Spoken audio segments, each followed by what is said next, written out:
ఏవి ఊరికి రావు. మరి పరలోకం ప్రియమైన దేవుని పిల్లలారా, ఈరోజు ప్రపంచవ్యాప్తంగా చూస్తే ఎంతోమంది మనుషులు ఉన్నారు. సుమారుగా 800 కోట్లకు పైగానే జనాభా ఉంది.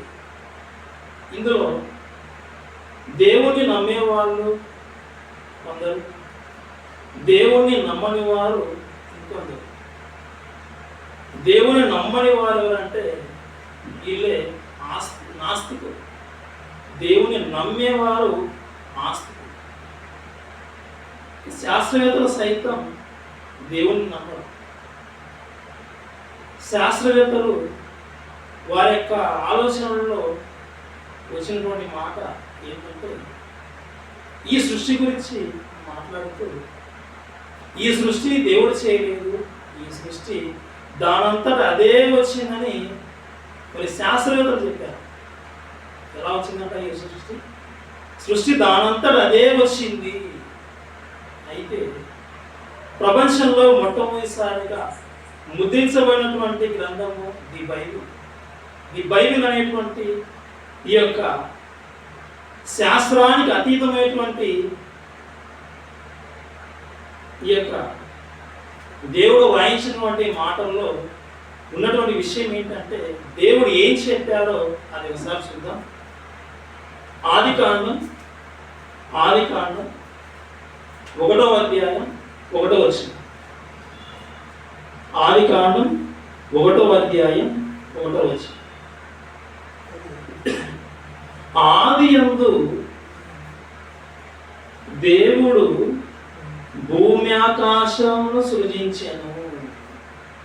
ప్రారంభంలోనే ప్రారంభం మాట. ఆదియందు దేవుడు భూమి ఆకాశమును సృజించెను. ఆకాశాన్ని, ఈ భూమి కంటే కనబడేటువంటి ఈ ప్రకృతిని ఎవరు చేశారంటే ఇక్కడ దేవుడు చెప్తున్నాడు, నేనే. ఆదియందు నేనే భూమిని ఆకాశమును కలుగజేశాను. కానీ ఈ శాస్త్రవేత్త దానంతా అదే వచ్చిందని చెప్తా ఉన్నాడు. ప్రియమైన దేవుని ప్రణాళిక, ఒక ప్లేట్లోకి ఆహారం అనేది దానంతా అదే కష్టపడి సంపాదించి ఆ సంపాదనతో తగిన వనరులు, ఆహారానికి అవసరమైనటువంటి వనరులు అన్నీ తీసుకుని వచ్చి ఇంట్లో తల్లికి ఇస్తే ఆ తల్లి చక్కగా వండి ప్లేట్లో పెడుతుంది. కష్టపడ్డాం కాబట్టి ఆహారం వచ్చింది ప్లేట్లోకి. లేదా నువ్వు కష్టపడినటువంటి ఆ కష్టాన్ని ఏం చేయాలంటే, నువ్వు హోటల్కి వెళ్తే ఆ హోటల్ వారికి ఇస్తే వాళ్ళు నువ్వు ఇచ్చిన అమౌంట్కు తగిన ఆహారాన్ని ఇస్తారు. కష్టపడితే కానీ ప్లేట్లోకి ఆహారం రాదు.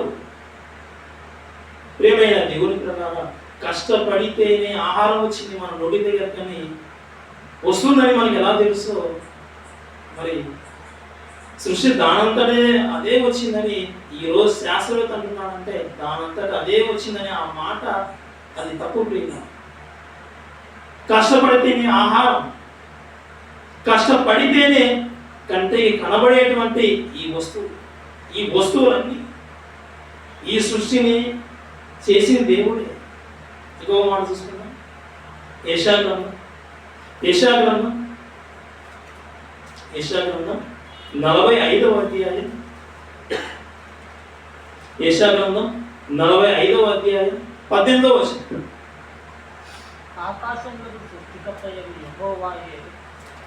యెషయా గ్రంథం 45వ అధ్యాయం 18వ వచనంలో రాయబడిన ఒక చక్కటి మాట పేరు, ఆకాశములకు సృష్టికర్తయగు యెహోవాయే దేవుడు. ఆయన భూమిని కలుగజేసి దానిని ఏం చేశాడు? సిద్ధపరిచి దేవుడు కలుగ చేశాడు, సిద్ధపరిచాడు, స్థిరపరిచాడు, సిద్ధం చేశాడు. ఒక తల్లి ఒక పండుగ వాతావరణం వచ్చినప్పుడు, లేదా కుటుంబీకులు అందరూ వచ్చినప్పుడు ఏం చేస్తుందో తెలుసా? అమ్మ ఇంట్లో వారందరి కోసం చక్కటి ఆహార పదార్థాలు, పిండి పదార్థాలను తయారు చేస్తుంది. పాయసం, అన్నం, పప్పు, సాంబారు, రసం, తాలింపు, చివరిగా అప్పడం. మనం తెల్లవారుగానే లేవడం, బ్రష్ చేయడం, అమ్మ చేసిన అమ్మ వంటలు తినడం. మరి ఎలా సిద్ధమయ్యా ఇవన్నీ? అమ్మ సిద్ధం చేసి కష్టపడింది. 2 గంటల సేపు కష్టపడితే అవన్నీ సిద్ధమయ్యాయి. ఇది మనకు తెలుసు. దేవుడు కూడా ఈ సృష్టిని చేశాడు, ఈ భూమిని చేశాడు, ఈ భూమిని కలుగజేసి ఆయన సిద్ధం చేశాడు.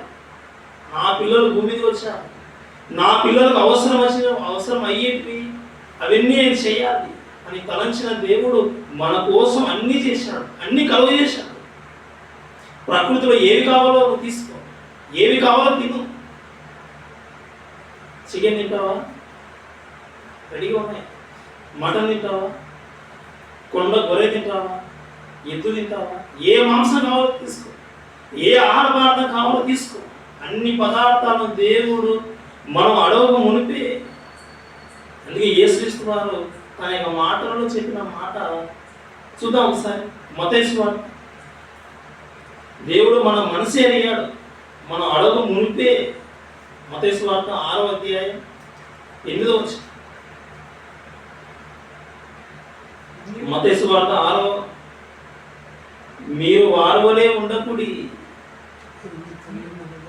మీరు మీ తండ్రిని అడవక మునుపే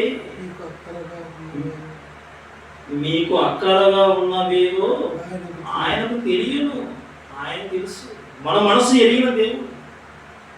మనకు ఏది అవసరమో వాటన్నింటినీ మనం అడగక మునిపే, ఈ సృష్టిలోకి రాక మునిపే, అడుగు పెట్టక మునిపే అన్నింటినీ సిద్ధం చేశాడు, అన్నీ రెడీ చేశాడు. అంటే దేవుడే చేశాడా ఈ సృష్టి? ఈ ప్రకృతి దేవుడే చేశాడా? దేవుడే చేశాడు. ఆయన కలువజేయగా, ఆయన కష్టపడక మన కంటి ముందుకు ఈ సృష్టి వచ్చింది. ఆయన కష్టపడగా ఇదిగో అవన్నీ కలుగజేయబడ్డాయి. అవన్నీ ఈ రోజు మనం అనుభవిస్తూ ఉన్నాం. ఇంకో మాట సామెతల గ్రంథం 16వ అధ్యాయం, సామెతల గ్రంథం 16వ అధ్యాయం 4వ వచనం.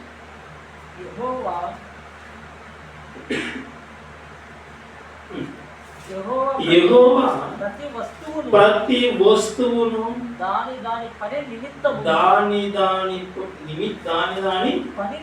నిమిత్తము కలుగజేశాడు. దేవుడే చేశాడు. ప్రతి దానికి చేశాడు.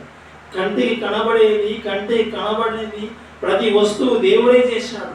ప్రతిదీ దేవుడు ఎందుకు చేశాడంటే ప్రతి దాని వల్ల పని ఉంది. ప్రతి దానిని పని కోసమే చేశాడు. ప్రతి దానిని పని నిమిత్తమే చేశాడు. ప్రియమైన దేవుడు ఈ సృష్టిని చేసిన దేవుడే. ప్రకృతిలో ఉన్నటువంటి అన్నిటినీ కలుగజేసిన దేవుడే.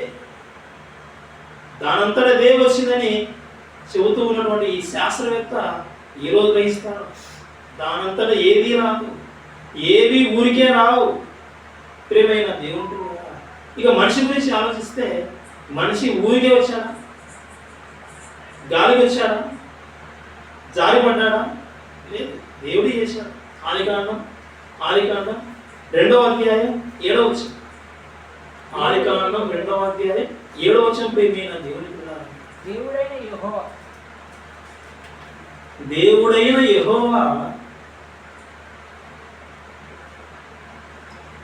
నేల మంటితో నరుని నిర్మించి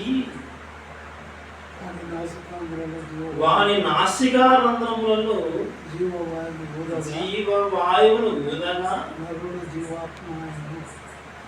నరుడు జీవాత్మ ఆయను. ప్రారంభ మనిషిని చేసింది దేవుడే. ప్రారంభ మనిషి పేరు ఆదాము. ప్రారంభ మనిషి గురించి కానీ, ప్రారంభ మనిషి పేరు కానీ ఈరోజు ఉన్నటువంటి ప్రపంచంలో ఉన్నటువంటి మనుషులు రాసిన పుస్తకాలలో లేదు. దేవుడే తెలియజేశాడు. దేవుడే ఆ మనిషి సృజించాడు. ఆయనే ఆత్మ. ఆదాము చేసింది దేవుడే. ఆదాము తానంతట తానుగా రాలేదు, ఆదాము చేసింది దేవుడే. ప్రియమైన దేవుడు. ఇక తర్వాత హవ్వ వచ్చింది, ఈ హవ్వని చేసింది కూడా దేవుడే. ఆ తర్వాత వచ్చిన వారందరినీ చేస్తున్నది దేవుడే. గర్భఫలం దేవుడిచ్చు బహుమానం, గర్భఫలం దేవుడిచ్చు బహుమానం. ప్రియమైన దేవుడు నిజమే, దేవుడే చేసి. భక్తులు చెప్తున్న మాట చూద్దాం. కీర్తనల గ్రంథం 139వ అధ్యాయం 13వ వచనం. కీర్తనల గ్రంథం 139వ అధ్యాయం 13వ వచనం. నా అంతరేంద్రియములను నీవే కలుగజేసి, నా తల్లి గర్భమందు నన్ను నిర్మించిన వాడవు నీవే ప్రభు. నా తల్లి గర్భమందు నన్ను నిర్మించిన వాడవు నీవే. నన్ను నిర్మించావు. ఈరోజు పెద్ద పెద్ద మహా కట్టడాలు నిర్మిస్తూ ఉన్నారు, నిర్మాణం జరుగుతూ ఉన్నాయి. మానవ నిర్మాణాన్ని చేసింది దేవుడే. దేవుడే చేశాడు. తల్లి చేయలేదు, తండ్రి చేయలేదు, డాక్టర్ చేయలేదు, దేవుడే చేశాడు. ప్రియమైన దేవుడు ఈ నరుని దేవుడు చేశాడు. ఎలా చేశాడు, ఏం ఉపయోగించాడో చూద్దాం ఒకసారి. యోగు గ్రంథం 10వ అధ్యాయం 11వ వచనం. యోగు గ్రంథం 10వ అధ్యాయం 11వ వచనం. చర్మముతోను మాంసముతోను నీవు నన్ను కప్పితివి, ఎముకలతోను నరములతోను నన్ను సంధించితివి. ఏం ఉపయోగించాడు చూడండి. 11వ వచనం. యోగు గ్రంథం 10వ అధ్యాయం 11వ వచనంలో చర్మముతోను మాంసముతోను నీవు నన్ను కప్పితివి. పైన చర్మం ఉంది, ఆ చర్మం కింద మాంసం ఉంది. వీటితో కప్పావు ప్రభువా. ఇంకా వేటిని సంధించావంటే ఎముకలతో నరములతో నన్ను సంధించావు. ఈ ఆగారాన్ని చేశావు, అందులో నన్ను పెట్టావు. తర్వాత మాట, జీవము అనుగ్రహించిన ఎడల కృప చూపితివి, నీ సంరక్షణ చేత నా ఆత్మను కాపాడి. చర్మముతోనూ మాంసముతోనూ కప్పాడు, ఎముకలతోనూ నరముతోనూ సంధించాడు. తల్లి గర్భమందు నరుని నిర్మిస్తున్నది దేవుడే. ఇది చాలా అద్భుతం, చాలా ఆశ్చర్యకరమైనటువంటి సంగతి. మానవ జన్మ కారణం ఉంది. ఒక మాట చూద్దాం, ఆశ్చర్యపోయే సంగతి. ఈరోజు శాస్త్రవేత్తలు కూడా తెలియదు. దేవుడు వేస్తున్నటువంటి ప్రశ్న.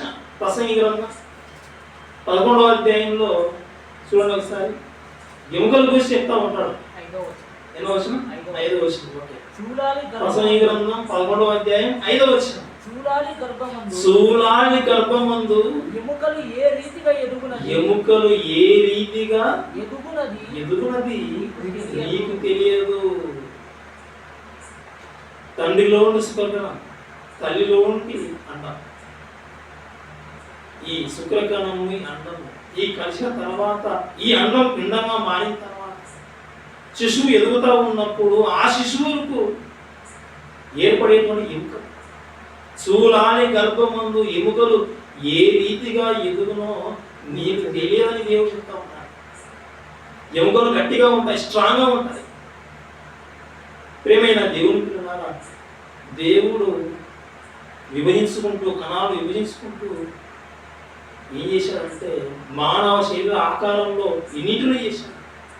గోరులుగా, వెంట్రుకలుగా, ఎముకలుగా, మాంసముగా, చర్మముగా. ఈ యొక్క మాంసం, ఈ యొక్క ఎముకల విషయంలో అంతటా ఒకే విధంగా ఉంటుంది.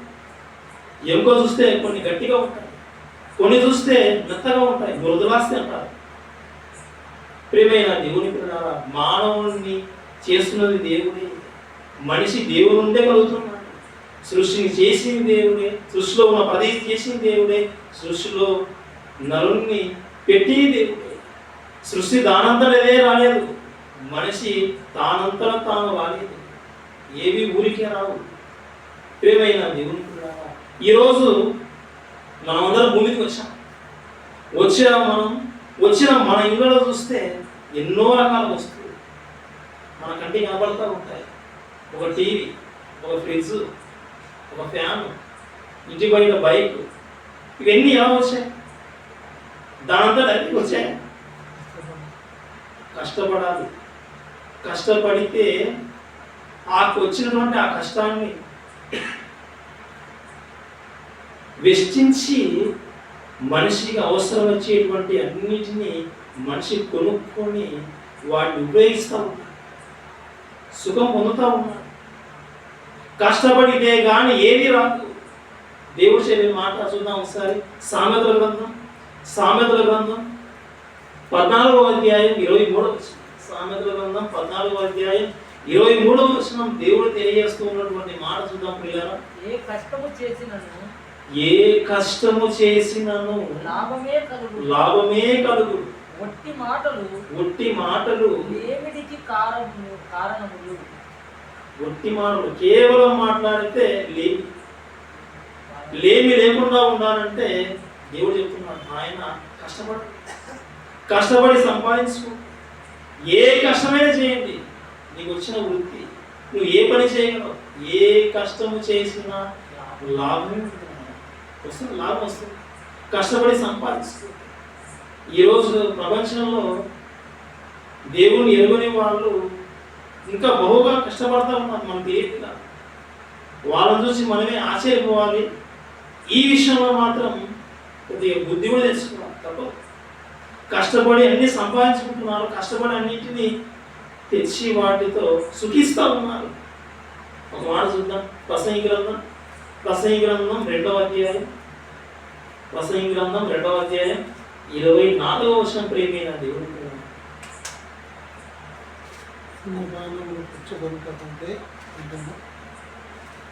ప్రసంగి గ్రంథం 2వ అధ్యాయం 24వ వచనం. మరొకసారి. అన్నపానములు పుచ్చుకొనుట కంటేను తన కష్టార్జితము చేత సుఖపడుట కంటేను నరునికి మేలుకరమైనదేదీ లేదు. ఇది దేవుని వలన కలుగునని నేను తెలుసుకుంటున్నాను. ఈరోజు మనిషి కష్టపడతా ఉన్నాడు. కష్టపడిన మనిషి నా కష్టం అని చెప్తా ఉన్నాడు. కానీ దేవుడు అంటున్నాడు, ఆయన నీ కష్టం అని చెప్తా ఉన్నావు.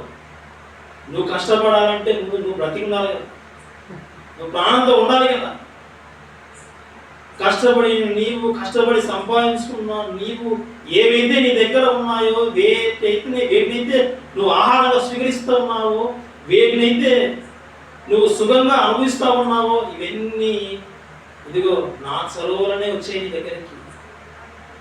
నీ అంతటా నీకు వచ్చాయని నీ అంతటా నువ్వే ఆలోచిస్తూ ఉన్నావు. ఇవన్నీ వచ్చాయి, అనుభవిస్తూ ఉన్నావు. అనుభవించు. ఇవన్నీ కూడా నా వల్లనే కదా చెప్తా ఉన్నాడు దేవుడు. కష్టపడాలి, సంపాదించుకోవాలి, కష్టపడితేనే ఏది రాదని చెప్పేటువంటి ఈ మనిషికి దేవుడు చెప్తున్న మాట, నువ్వు కష్టపడ్డావు, నువ్వు కష్టపడడానికి కూడా కారణం నేనే అని దేవుడు చెప్తా ఉన్నాడు. ప్రియమైన దేవుడు, చూద్దాం ఒకసారి. ఇంట్లో ఫ్రిడ్జ్ ఉంటారు, చాలా కష్టపడతా ఉన్నాము, ఎండాకాలంలో వేడిగా ఉంది, మంచి చల్లటి మరి నీళ్లు తీసుకోవాలని ఫ్రిడ్జ్కు సంబంధించినటువంటి కంపెనీ వాళ్ళు ప్రేమించి ఇంటింటికి ఫ్రిడ్జ్ పంపిణీ చేశారు. ఇంటింటికి ప్రేమతో వాళ్ళు ఇచ్చారు మనకు. ఇవ్వలేదు. కష్టాన్ని వెచ్చిస్తే మనం వెళ్ళి కొనుక్కుంటే తప్ప, దాన్ని మనం తీసుకొని వచ్చుకుంటే తప్ప మన దగ్గర రాలేదు, మన ఇంటికి చేరలేదు. ఒకవేళ రిపేర్ అయితే రిపేర్ చేయించుకోవడానికి కూడా ఖర్చు చేయాల్సిందే. ప్రియమైన దేవుని పిల్లలారా, టీవీ ఇంట్లో తల్లులందరూ కష్టపడతా ఉన్నారు, గృహిణులు. వీరి కష్టాన్ని చూసి వీరికి ఒక మనశ్శాంతి ఇవ్వాలి, టీవీ చూడండి. టీవీ కంపెనీ వాళ్ళు ప్రేమించి ఇంటింటికి టీవీ పంపిణీ చేశారా? లేదు, కష్టపడితేనే వచ్చింది. ఇంత కష్టపడతా ఉన్నా కనీసం టీవీ చూడడానికి కూడా మాకు అర్హత లేదా అని మరి ఇంట్లో వాళ్ళు ప్రెజర్ చేస్తే, ప్రెజర్ పెడితే తప్ప టీవీ రాదు. ఆయన వెళ్ళాడు, కొన్నాడు, తీసుకున్నాడు. కష్టపడితేనే వచ్చాయి. ఇక బైక్ కష్టపడకుండానే ఇంటి దగ్గరకు వచ్చిందా? కొత్తలో ఉన్నారు, మీరు నవదంపతులు, అలా హ్యాపీగా జాలీగా వెళ్ళిరండి అని మరి బైక్ అమ్మిన వాళ్ళు ప్రేమించి బైక్ ఏమనిచ్చారా? లేదు. కష్టపడి సంపాదించుకున్నారు. ఆ కష్టం వెచ్చించి అవసరం వచ్చేటువంటి వస్తువులు ఈరోజు మనిషి అనుభవిస్తూ ఉన్నాడు. ప్రసంగి అదే చెప్పాడు. ఈ అనుభవించే ఇవన్నీ ఇవి కలిగింది దేవుని వలననే. ప్రారంభంలో దేవుడు ఆదాము చెప్పాడు, నాయన మీరు తప్పు చేశాను, ఇక నుండి మీ పరిస్థితి ఏంటో నేను చెప్తా ఉన్నాను వినండి. ముఖపు చెమట కార్చాలి, నువ్వు ఆహారం తినాలి. ఏవి ఊరికే రావు. ఈ సృష్టి ఊరికే రాలేదు, ఈ మనిషి ఊరికే రాలేదు. దేవుడు అనుకున్నాడు, దేవుడు సంకల్పించాడు. దేవుడు అనుకున్న సంకల్పంలో భాగంగానే ఈరోజు మనిషి రావడం జరిగింది. మన ఇంట్లో కూడా ఏవి ఊరికే రాలేదు. మనం కష్టపడ్డాము, దేవుడి దయ వలన కష్టపడగానే మన ఇంట్లోకి వచ్చాయి. ఇవన్నీ దేవుడి వలన కలిగినది. మరి ఒక ఆయన మీరందరూ చూసి ఉంటారు, లలితా జ్యువెలర్స్ యజమాని. డబ్బులు ఊరికే రావు. ఏమంటారు? నిజమే, ఊరికే రావు. కష్టపడితేనే డబ్బులు, కష్టపడితేనే బంగారం, కష్టపడితేనే సంపద. ప్రియమైన దేవుని పిల్లలారా, ఈరోజు మన ఇళ్ళలో గృహిణులు భర్త ఎంతో కష్టపడి తెస్తూ ఉంటారు.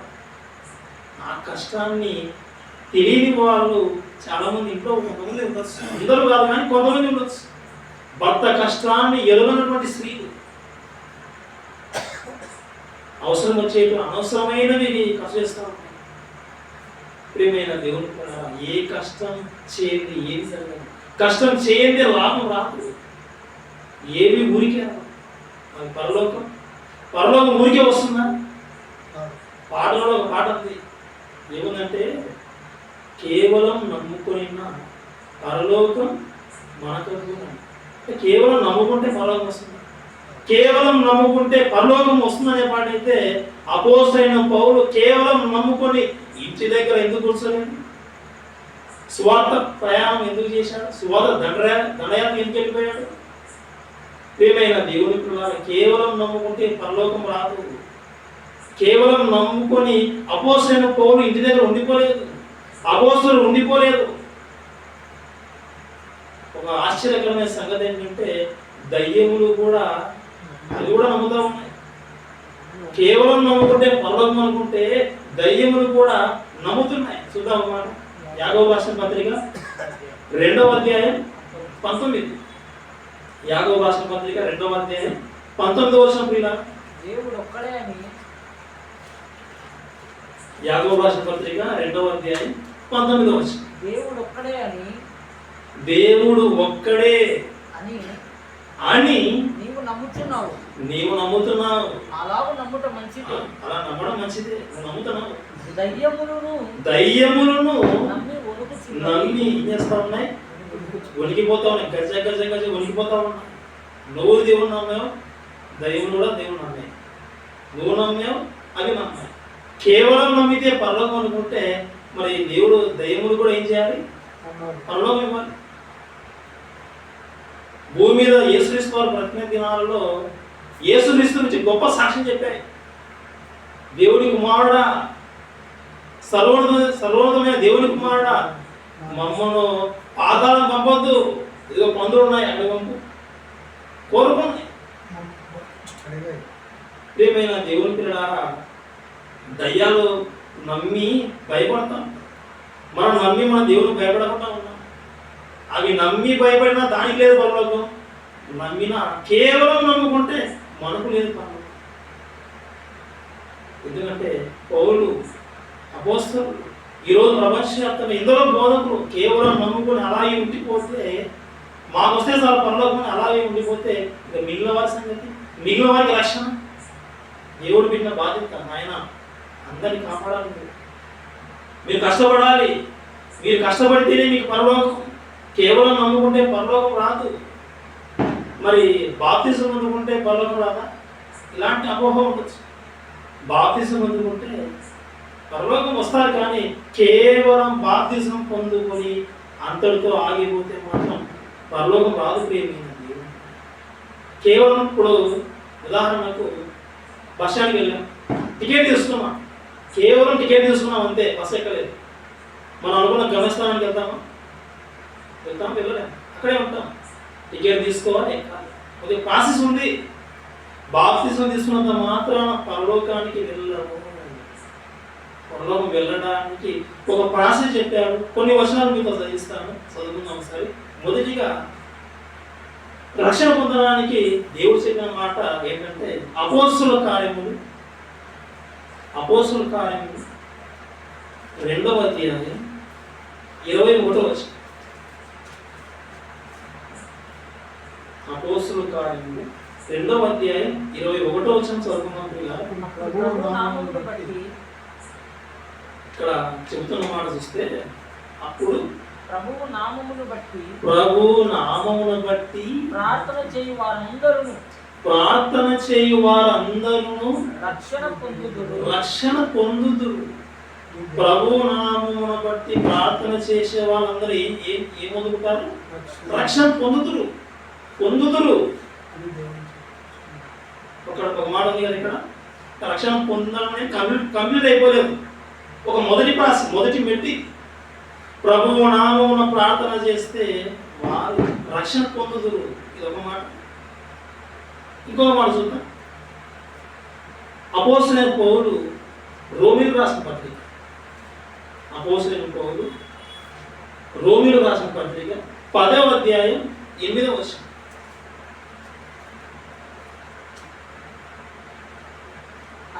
అదేమని చెప్పుచున్నది. రోమపత్రిక 10వ అధ్యాయం 8వ వచనం. అదేమని చెప్పుచున్నది. వాక్యము నీ యొద్దను 9వ వచనం చదువుతున్నాం. 9వ వచనం. అదేమనగా యేసు ప్రభువని నీ నోటితో ఒప్పుకొని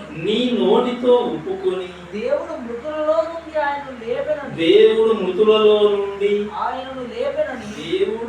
మృతులలో నుండి యేసుక్రీస్తును లేపాడని నీ హృదయంలో విశ్వసించిన ఎడల నీవు రక్షింపబడు.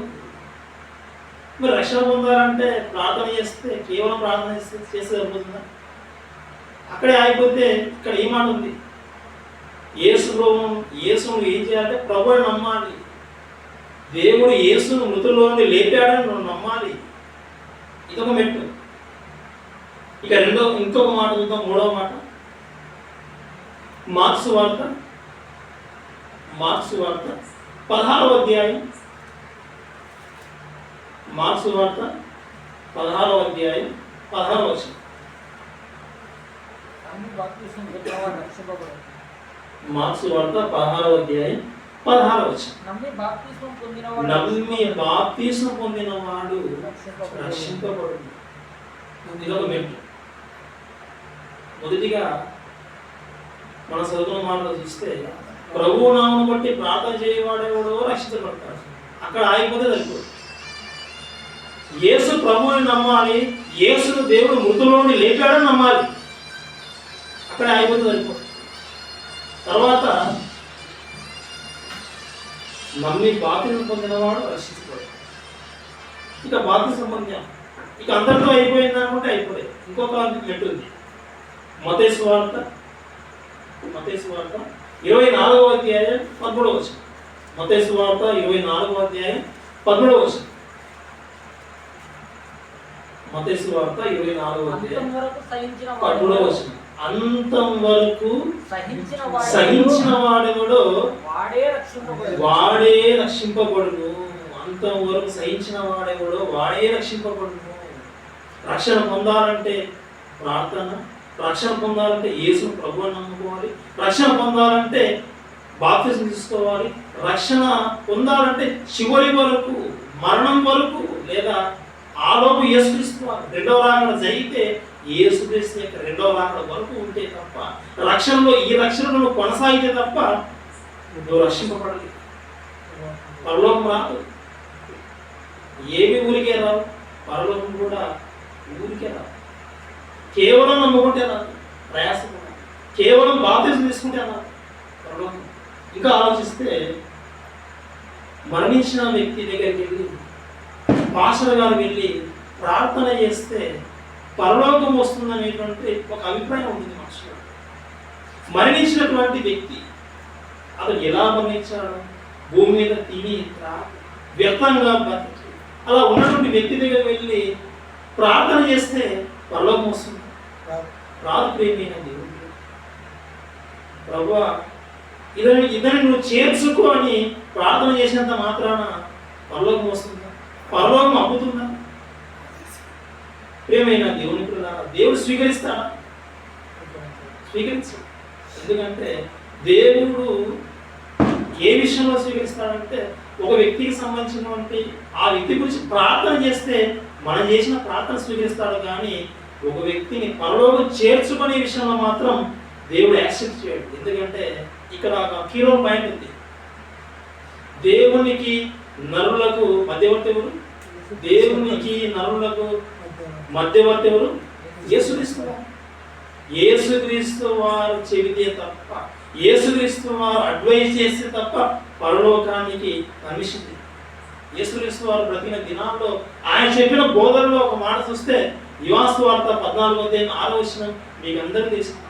యోహాను వార్త 14:6 ఏమన్నాడు ఆయన? భూమి మీద ఉన్న బ్రతికిన దినాల్లో నేనే మార్గం పరలోకానికి, నేనే సత్యం, నేనే జీవం, నా ద్వారా తప్ప నా ద్వారా జరగాలి. భూమి మీద ఏ వ్యక్తి ద్వారా జరగదు.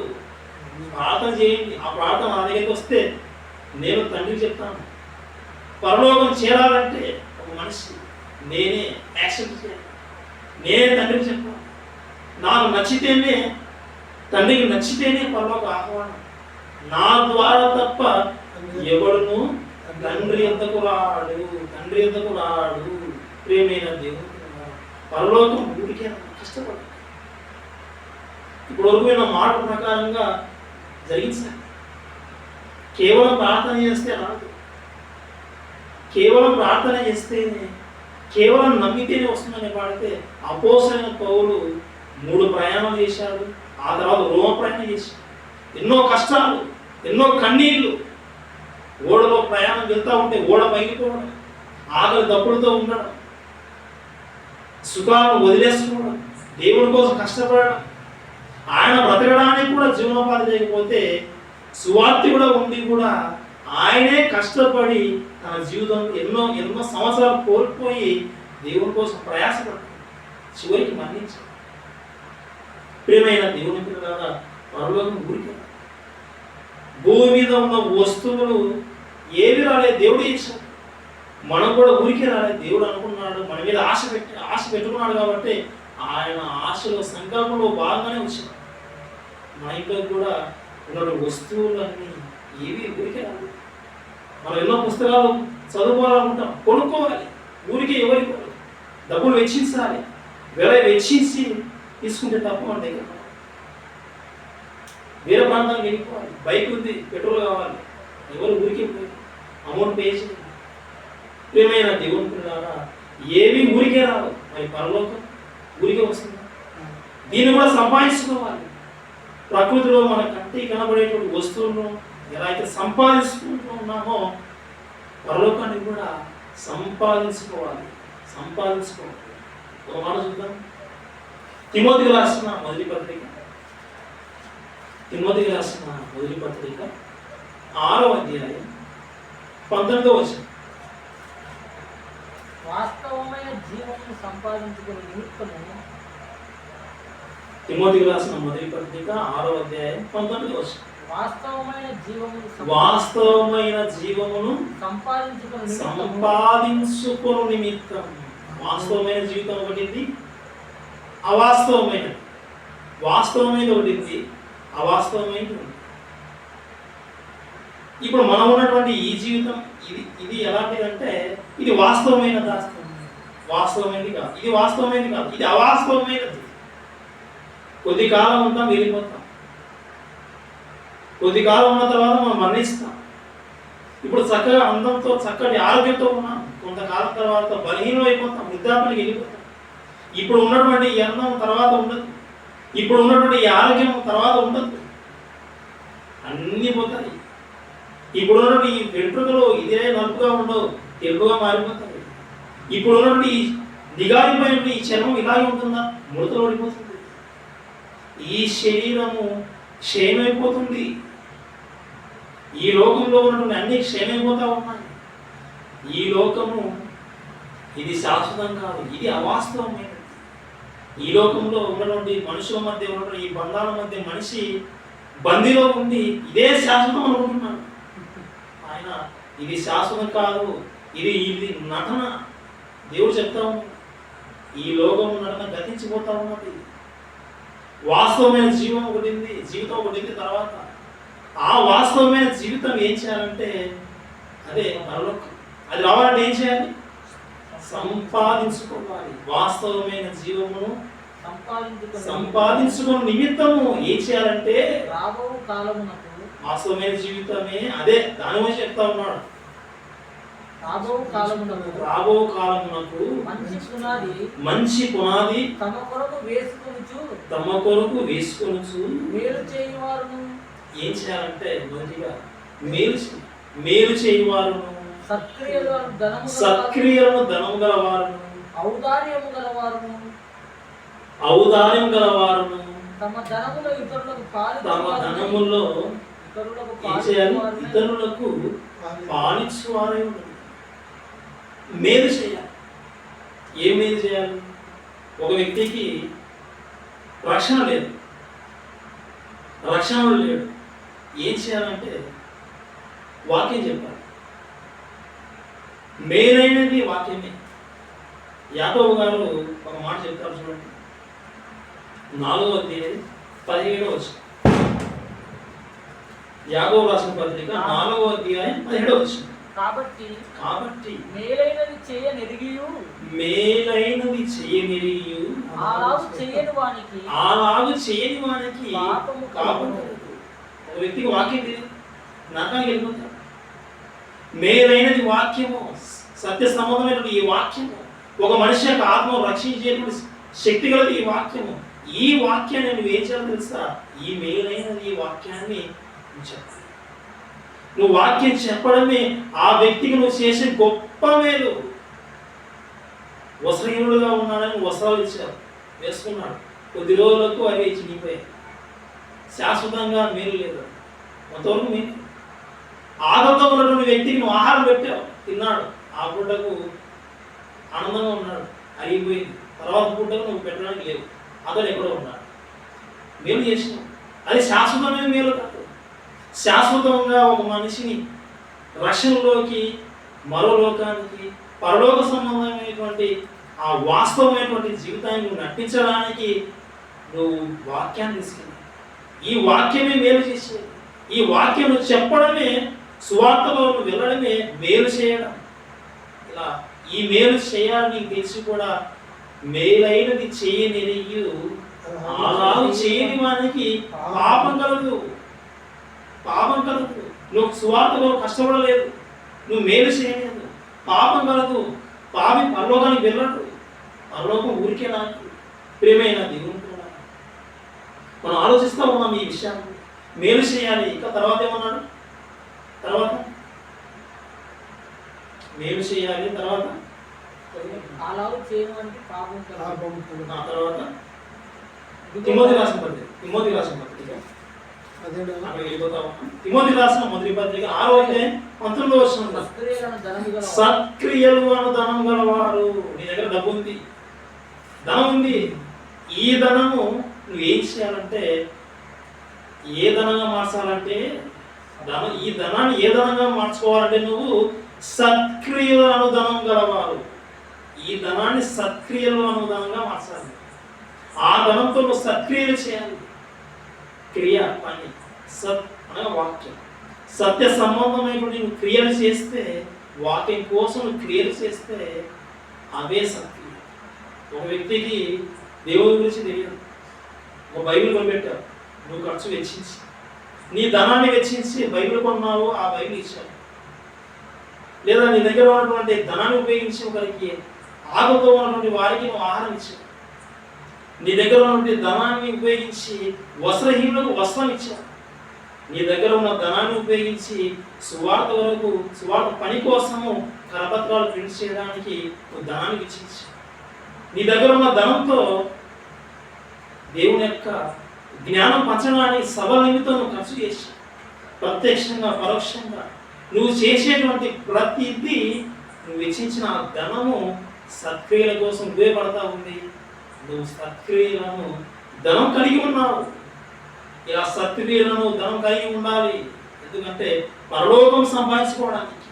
ఇంకా తర్వాత ఔదార్యం, ఉదార స్వభావం నువ్వు ఇచ్చేవాడిగా ఉండే విధంగా ఉంటుంది.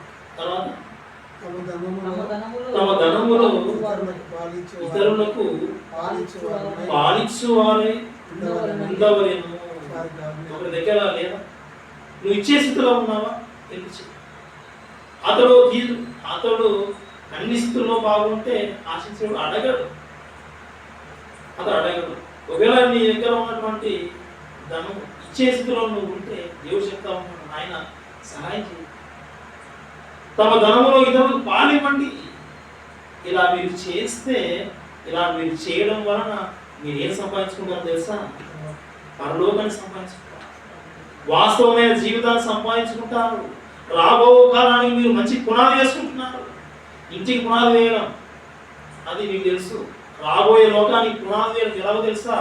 మేలు చేయాలి, సత్క్రియలను ధనం కలిగి ఉండాలి, ఉదారస్వభావం ఔదార్యం కలిగి ఉండాలి.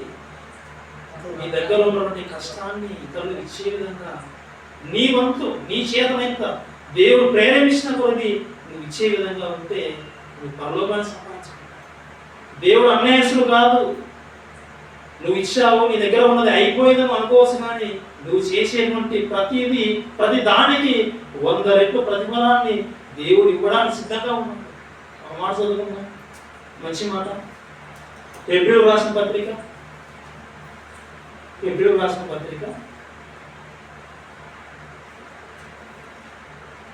6వ అధ్యాయం 10వ వచనం.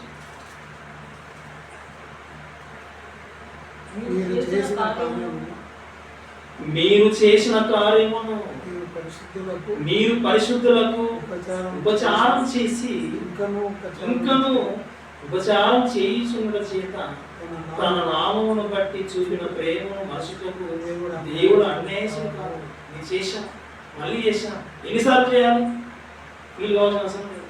నువ్వు చేసే ప్రతి దానికి ప్రతిఫలం దేవుడి దగ్గర ఉంది. నువ్వు బ్యాంకుకి వెళ్ళి ఎలా అయితే నీ అకౌంట్లో నువ్వు డబ్బులు వేసుకుంటావో, నీ అకౌంట్లో ఎలా అయితే క్రెడిట్ అవుతా ఉంటావో, నువ్వు చేసేటువంటి ప్రతి దానికి ప్రతి సత్క్రియకు నీ అకౌంట్లోనే దేవుడు క్రెడిట్ చేస్తా ఉన్నాడు. నువ్వు చేసిన ప్రతి కష్టానికి 100 రెట్లు ప్రతిఫలం నీకే ఇస్తా ఉన్నాడు.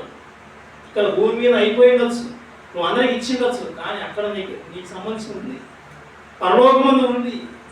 ప్రియమైన దేవుని పిల్లలారా, పరలోకం గురించి సంపాదించుకోవాలి, మేలు చేయాలి, సత్క్రియలను ధనం కలిగి ఉండాలి, ఔదార్యం కలిగి ఉండాలి. మన ధనములో మన దగ్గర ఉన్నటువంటిది ఇతరులకు పాలిచ్చేవారు. ఇలా చేస్తే పరలోకం సాధిస్తారని దేవుని యొక్క వాక్యం సెలవిస్తూ ఉంది. ప్రియమైన దేవుడు, ఇక్కడ ఆశ్చర్యపోయేటువంటి సంగతి మనం ఆలోచిస్తే, భూమి మీద ప్రాణం ఉండగానే మరణించక మునిపే మనం చేయగలం, అవకాశం ఉంది. చేసినది పరలోకంలో ధనం సమకూర్చబడుతుంది. యేసుక్రీస్తు వారి యొక్క ప్రసంగంలో ఇదే, మీ ధనము పరలోకమందు కూర్చుకోండి, బ్యాంకులలో కాదు. ఇది ఉంటుంది, ఒకరోజు వెళ్ళిపోతుంది. పరలోకమందు కూర్చుకోండి అంటే అక్కడ సమకూర్చుకోవాలంటే, అక్కడ మన దేవుని దగ్గర అకౌంట్లో ఉండాలంటే, మనం ప్రాణం ఉండగానే మనం భూమిని విడిచిపెట్టక మునిపే అకౌంట్లో వేసుకోవాలి. ఇక్కడ ఉండి అంత ఉన్న తర్వాత మనం మళ్ళీ చెడిపోయామంటే తర్వాత ఇక్కడ మిగిలింది రాదు, మనతో పాటు రాదు, ఇక్కడే ఉంటారు. ఇక్కడ ఉన్నటువంటి బంధువులు, ఇక్కడ ఉన్నటువంటి పిల్లలు అనుభవిస్తారు. ప్రేమైన దేవుని ప్రకారా దేవుడు ముందే చెప్పాడు, ఆయన పరలోకంలో సంకూర్చుకో, అక్కడ సంకూర్చుకో, ఇలా చేయండి, ఈ పరలోకం వస్తుంది. పరలోకం సాధించండి.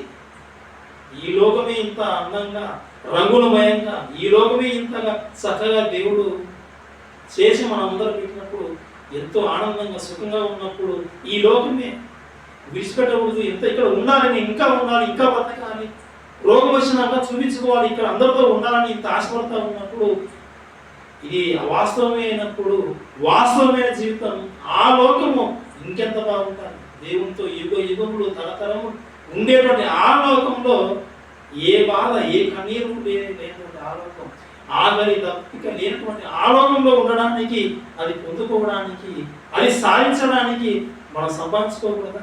సంపాదించుకోవాలి. చాలా సింపుల్, మన చేతిలో సంపాదించుకోవాలన్నా పోగొట్టుకోవాలన్నా మన చేతిలో. ఈ భూమి మీద ఉన్నటువంటి సిరి సంపదలు ఆస్తులు అవన్నీ నువ్వు సంపాదించుకోకపోయినా పరలోకాన్ని నువ్వు సంపాదించుకోవాలి. పరలోకం సంపాదించుకోకపోతే ఇక చాలా బాధగా వెళ్ళిపోతాం. అలా ఉండకూడదని ఇక ఈ యొక్క విషయాలు మనం అన్నీ చదువుకుంటాము. మీరు కూడా ఎంతో సమయాన్ని వెచ్చించారు. ఎందుకు? ఈ భూమి మీద ఉన్నటువంటి ఆశల కోసం కాదు, పరలోకం సంపాదించుకోవాలి. పరలోకం రావాలంటే మేమే చేయాలి. ఇదిగో విన్నారు, ఇప్పుడు విన్నారు వాక్యం. ఏమి ఊరికేదా? సంపాదించుకోవాలి. పరలోకం కూడా ఊరికేదా? సంపాదించుకుందాం, సాధిద్దాం. ప్రేమైన దేవుని సత్క్రియలు చేసి పరలోకాన్ని సంపాదించుకోవాలని ఈ యొక్క మాటల ద్వారా తెలియజేస్తూ ఉన్నాను. మరి ఇప్పటి వరకు చక్కటి మాటలు విన్నటువంటి మీకు అందరికీ ప్రభు యేసుక్రీస్తు నామమున పేరిట ప్రత్యేకమైన వందనం తెలియజేసుకుంటూ మరి అందరికీ వందనం తెలియజేస్తూ ఈ యొక్క మాట ముగిస్తూ ఉన్నప్పుడు ఏమైనా దేవుని పిల్లారా మరి అందరూ ప్రార్థనలో ఏకమించవలసిందిగా ప్రేమతో కోరుకుంటున్నాను. మహోన్నతుడు అయిన మా యొక్క తండ్రి, నీ యొక్క ఘనమైన ఉన్నతమైన నామం బట్టి నీ యొక్క ప్రియకుమారుడు మా రక్షకుడు యేసుక్రీస్తు ద్వారా ఇదిగో ఆయన అడుగుతూ ఉన్నాం. ఆయన ఈ యొక్క భూమి మీద ఉన్నటువంటి నాయన ఏవి ఊరికే రావు, సృష్టి కూడా ఊరికే రాలేదు నాయన, మీరే కష్టపడ్డారు. ఈరోజు వచ్చేటువంటి మనిషి భూమి మీద అడుగు పెడతా ఉంటాడు. ఊరికే వచ్చా, గాలికి వచ్చా, అనుకోకుండా వచ్చామని అనుకుంటున్నారు, కానీ ఈ నరులను చేస్తుంది కూడా నువ్వే నాయన. మీరు ఊరికే రాదు. మేము అనుభవించేటువంటి వస్తువులన్నీ నాయన మేము కష్టపడి సంపాదించుకునేవి అన్నీ కూడా మా దగ్గర ఊరికే రాలేదు, కష్టం వల్ల వచ్చి ఆ కష్టం వెనకాల కూడా మేము కృపనే ఉంది. ఇదిగో నాయన అదే రీతిగా తండ్రి పరలోకం కూడా ఊరికే రాదండి. వాక్యంలో మేము విన్నాం, వాస్తవమైన జీవితాన్ని మేము సంపాదించుకోవాలి. మేలు చేసేవారంతా ఔదార్యం కలిగి ఉండే విధంగా మా యొక్క ధనంలో తండ్రి మా దగ్గర ఉన్నటువంటి కష్టాన్ని తండ్రి ఇతరులకు పాలించే విధంగా నీ యొక్క వాక్యం నిమిత్తం తండ్రి నీ యొక్క సంఘం కోసం పాటుపడే విధంగా, ప్రయాసపడే విధంగా, అనేకులను నడిపించే విధంగా, మేము ఖర్చు చేసే విధంగా మా యొక్క మనోనేత్రం వెలిగించమని కోరుచు, నీ యొక్క వాక్యం చేత బలపరచమని కోరుచు. ఇదిగో నాయన నీ యొక్క మాటలు వినటువంటి మీరందరూ ఆయన, ఈ పిల్లలందరూ ఆయన వాస్తవమైన జీవితాన్ని సంపాదించుకోవడానికి ప్రయాసపడినట్లు దాన్ని సహాయం దయచేయమని, వారిని వారి కుటుంబాన్ని దాన్ని ఆశీర్వదించమని ప్రభులో జ్ఞాపకం చేసుకోమని ఈ ప్రార్థన ఈ ప్రేమవాడైనటువంటి యేసుక్రీస్తు ద్వారా అడిగి వేడుకొనుచున్నాం తండ్రి. ఆమేన్.